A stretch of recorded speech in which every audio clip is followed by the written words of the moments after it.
Now, the way I think I'm going to do this for sort of a maximum efficiency kind of a system, let me take all of this out first. So I want there to be 6 blocks that go in. I want there to be able to be 6 spaces of 6 blocks of the stone that can be here. So let me do that. 2, 3, 4, and 5. Okay, so that should be that.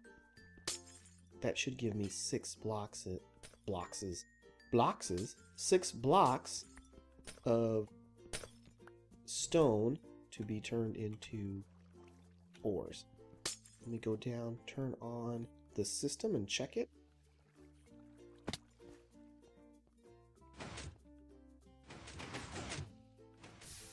Okay, so this again, it's forming the smooth stone and moving up. 1, 2, 3, 4, 5, 6. Yes. So I am gonna have, I might have to change other parts of my design, but we'll worry about that later. Now, hopefully you are enough of a Minecraft person that you know how this works. If you don't know, the basic idea is that when water and lava interact with each other, there are 3 things that can be formed: cobblestone, stone, and obsidian. Obsidian is formed when water flows over source blocks of lava. Cobblestone is formed when lava and water interact, flowing water and flowing lava interact with each other. But when flowing lava goes on top of flowing water, it creates smooth stone. So this creates a renewable source of smooth stone for my orchid to turn into ores. Now, I want this 6 up, and the reason that I want it 6 up is because it turns out that that is the vertical range of the orchid. It can do 6 blocks, provided that it is placed, I'm going to put it about there, is where it was. Go like that. And here it should be able to, yes. So I want to take my orchid. So the orchid is going to go here on this level, and it does the level it's on, 2 higher and then 3 lower. It's basically doing 3 blocks from that kind of edge right there. So 1 full block, 2 full blocks, 3 full blocks, and starting that edge, 1 full block, 2 full blocks, 3 full blocks. That's how it works. So if I put the ore down, it can still get power from that mana pool, which is great, and it will turn all of these smooth stone into ores. Okay? And so what happens is I can turn this clock back on, like so. And remember, this will constantly try to push up stone whenever it can. Now, of course, it can't right now. There's nothing to push. But let's say I mine out this iron ore. You should see that get pushed up. See that? And then you can mine this out, mine this out, mine this out, mine this out, mine this out. And so as you can see, it will constantly work to replenish the amount of stone that's there, which means it will always have stone. I never have to place the stone down myself. I don't know if there's going to be any issues with the way that the items fall, but I think it should be okay. Oops. Yeah, so there we go. Of course, this will all be covered up, so these pieces that are falling all over won't be quite so bad. And in fact, I will have something else in place that will make it even better. But what do you think? That's pretty cool, right? Smooth stone automatically gets created, and then as I mine it, now unfortunately there is no way to automatically mine these blocks yet. Foreshadowing.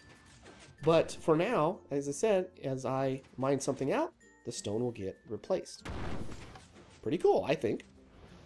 Now, before, I want to make one thing clear, which is that I did not come up with this smooth stone generating idea. This was something that I've seen on the internet. and I think it's fairly common system. I've seen many ways of creating smooth stone generators like this. There is one thing that I do not like about this, and that is the clock. Right now, of course, it's not creating smooth stone because there's no place to put it because it's reached my limit up there. So I want to devise a way to turn the clock off whenever it can't do anything anyway. And that's not so simple to do. What I want is when this is all full for the clock to stop. But that would mean having to have some way of detecting whether or not all these blocks are present. And turns out that that might be a little too difficult. So instead, I'm going to try something else. Okay, the first thing I'm going to do is take out all of this quite clear glass that I had, which was the stop to keep the pistons from going any farther. And I'm going to replace it with insulated redstone cables. It turns out that they have the exact same side effect of causing the piston cannot push these insulated redstone cables. These insulated redstone cables are from Ender.io. I'm sorry, insulated redstone conduits. Excuse me, I keep getting that wrong. Insulated redstone conduits are great. Redstone conduits from Ender.io will transmit a redstone signal through them. Oops, didn't mean to do that. Give me my Yeta wrench, please. Which, of course, is very nice. Oh, goodness. Oh, figures. I don't believe that the redstone conduits lose redstone strength. I think you can run them pretty much as far as you want, so they have some usefulness to them, a lot of usefulness to them. The insulated redstone conduits are even more useful. The first thing I got to do is I've got to click that with my Yeta wrench, and that will cause this to appear. And what that's telling it is that I want it to get a redstone signal from this particular block. Okay, and I'm going to do that on every single one of these first to start off with. That, and like that. Now, what you'll notice is that the end of these there's like a little red band. And so the next thing I'm going to do, if I right click that band with my Yeta wrench, I can change the color. So I'm going to change each of these to have a different color. Blue, and finally purple? Magenta? Maybe purple? So I've got a red, a green, a brown, a blue, and a purple. We'll just call it that. Great. What these insulated redstone conduits do is they allow a redstone signal to go through that's color coded. So this block, if this block receives a redstone signal, it will be color coded as being a red redstone signal. This would be a green redstone signal, a brown redstone signal, etc. So now what I do is I go like this, and I take some repeaters, and I need to extend out my platform a bit here. So let me do that real quick. Okay, take some repeaters, go like that. And then I just need a simple redstone torch, like so, and some redstone. I'm going to do that. Now you may see that this redstone conduit is a little bit brighter. Let me turn that off. See how it's dim? Now it's bright, and that's because there is a redstone signal flowing through at least one of these channels. And I'm going to go like this. So what this does is this sends a redstone signal into a block if there is a block here. If there isn't a block here, then there will not be a purple redstone signal. If there's not a block here, there won't be a blue redstone signal, and etc. So now what I want to do is I'm going to run that redstone conduit down to the control area. And I'll note here real quick that the presence of this dirt blocks here, they will not prevent the orchid from turning the stone behind it into an ore. So that doesn't matter that that's sort of, it looks like it's blocking maybe the orchid, but it actually will not keep it from not working. Okay, so here I have the insulated redstone conduit coming down, and here you can see on the red channel I'm coming out into just redstone dust. So basically, if there's a redstone signal on the red channel, that red dust will be lit up.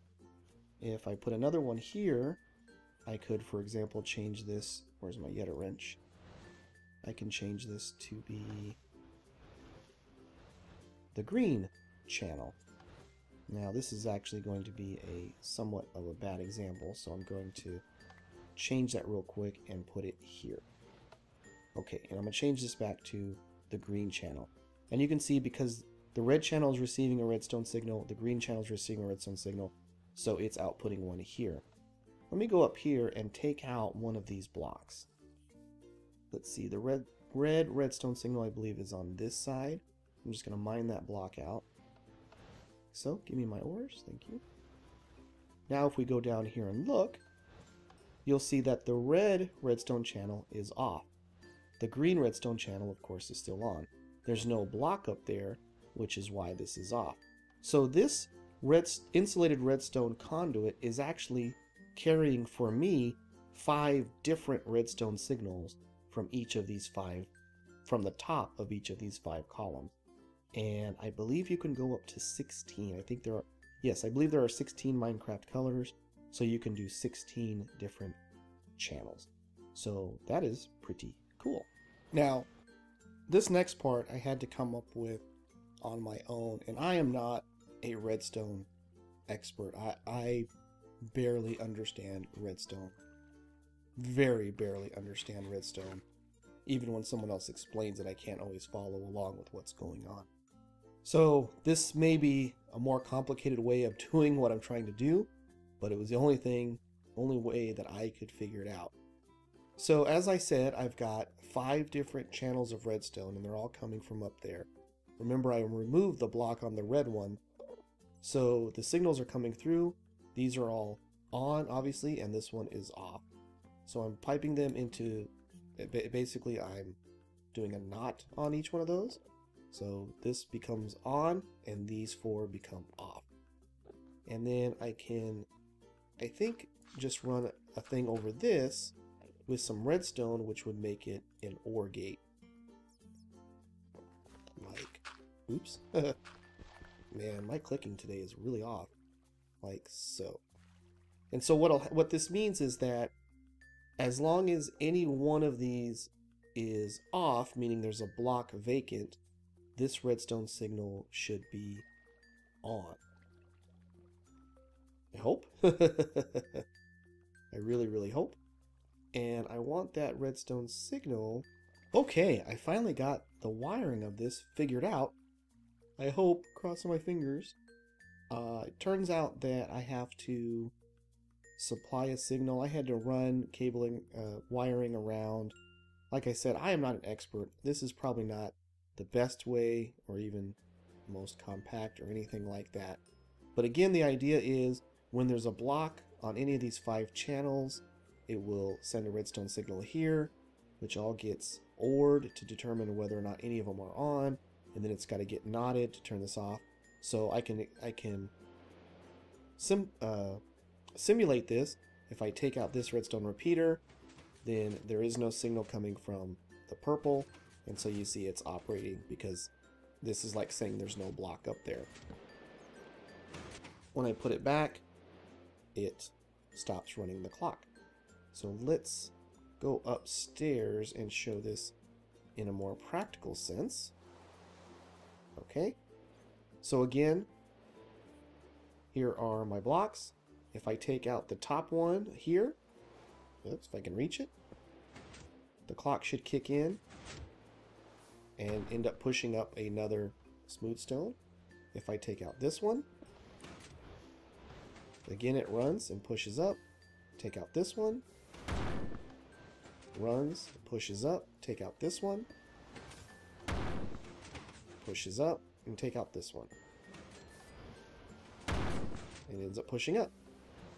Now, that of course means if I take out, say, blocks here, nothing is going to happen because it's only detecting whether or not these top blocks are there or not.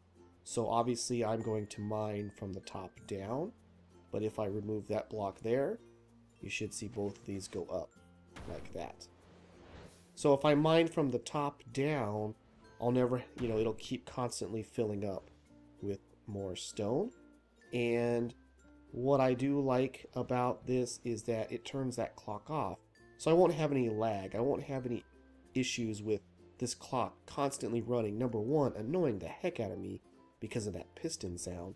And number two, just causing any lag, causing the computer to have to work to do something when it's not actually doing anything because the place is full. So again, let's take out this top block.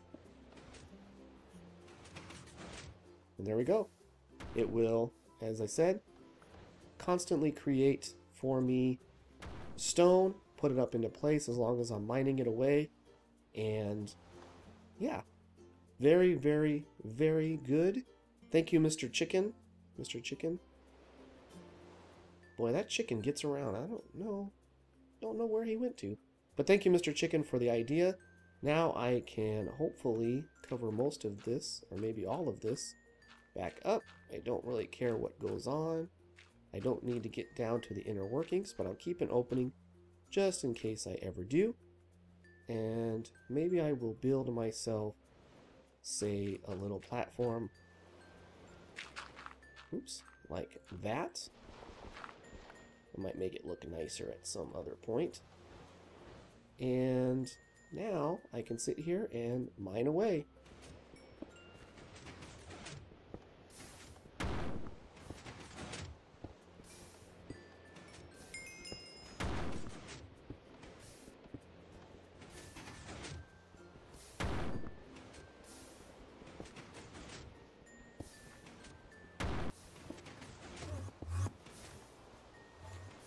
So yeah, I think that is pretty cool. And so I have a smooth stone generator. I was able to show you these insulated redstone conduits and what they can do. As you can see, very neat and very powerful if used the right way. I'm not necessarily convinced that I'm using them the right way, but they do work well for the purposes I'm using them for. I will need to figure out some way to keep my items from coming up here. Sadly, I can't figure out any other way to inject a redstone signal into those blocks. If anybody has better knowledge of Minecraft redstone than I do, that might have an idea about that, feel free to send me a message, leave me a comment, something, and tell me how I could do this in a better way. Oh, you know what? I could probably just stand up here and mine.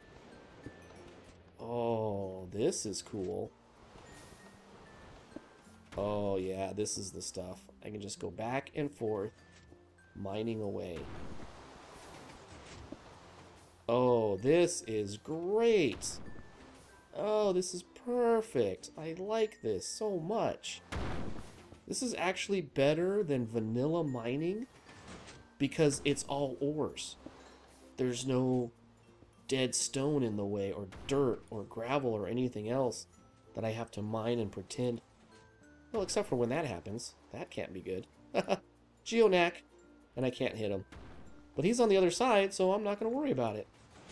Of course, I do have the issue with the orchid is probably not going to produce ores as fast as I can mine them, especially if I get myself to a point where maybe I have a diamond pick with efficiency on it. Ooh, how cool would that be? Alright, that's it. I hope you guys like what I've made here. I think it's pretty cool, considering what I have at my disposal. You know, again, I'm not running a ton of mods. I don't have a quarry. I don't have a lot of automated things that you know, you would normally find in most mod packs. So I have to come up with something a little more unique, a little more different, and I like what I came up with. I think it works well. Oh, there's a diamond. Heh, what do you know? I'm going to be up to 2. Isn't that great? Give me... Oh, I shouldn't have done that. I don't have room for it in my inventory. Let's dump off that. Give me diamond. Where did it go? Did I get it? I did. Yay, I now have 2 diamonds. I'm halfway to making a farm. Okay, that's going to be it for this episode. It's probably longer than I had originally intended it to be. We'll see after I do some editing, because there's quite a bit of me not knowing how to wire up redstone and stuff like that. But anyway, I hope you enjoyed it. Leave me a comment. Tell me what you think. Is this good? Is it bad? Is there a better way to have done this? Is there a better way to do that wiring? What do you think? What could I have done to make this better? Obviously, it doesn't look that great visually with this big wire hanging down here, or the conduit hanging here, and this platform here. But that's why I put that on the other side, so hopefully it's not as visible. But leave me a comment. Tell me what you think. I'm interested to hear if you have any ideas or suggestions that might make this better. I would love to hear it. But that's going to be it for the episode. Thank you so much for joining me. I'll see you next time.